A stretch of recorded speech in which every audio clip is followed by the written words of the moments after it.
It's a question I like to, so it's $1 million question.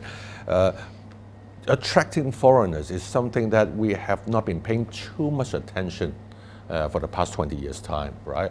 Because for the past 20 years, as you know, China economy just basically rocketed, right? And suddenly you have all these emerging middle-class people wanting to have experience, and they all want to come to Macau, sure.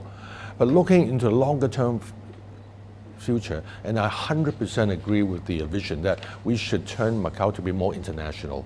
Right. Under the one country, two system, Macau should play the role of actually is a window for the overseas investors or customers to come and enjoy and see what we have to offer. So 100% on that vision. The question is, what can we do to actually attract them to come over here? First of all, I don't think it's going to be the cost. It's not going to be the commission, because our tax rate and everything related to costs, right? We would not be able to compete with a country like, Vietnam or elsewhere, right?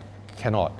So we would probably only competing with them by offering the best infrastructure, best transportation, easy to come in, friendly, one-stop. You have international activities, amenities, events, parties, food, and gaming experience, and the best hotels.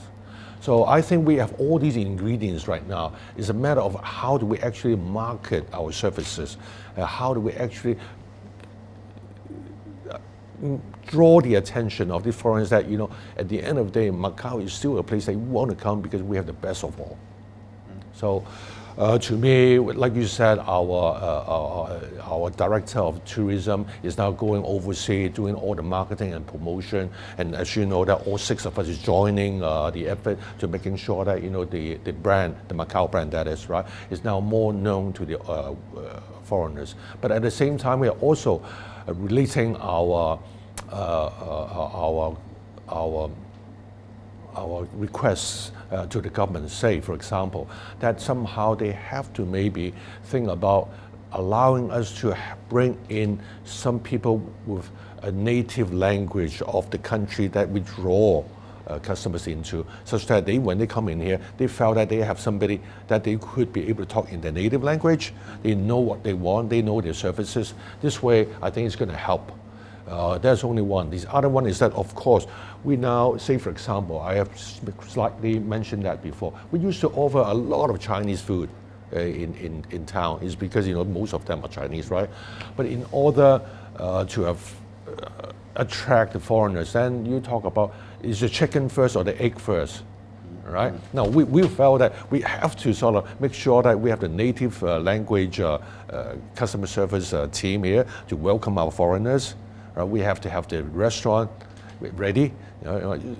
We have to have all these things ready before these people would come. So it's the chicken and the egg. The foreign market is going to come, but I don't think it's going to spike tomorrow. We have to do a lot of preparative work before we would be able to convince the foreigner that Macau is certainly one of the destinations they cannot be missed.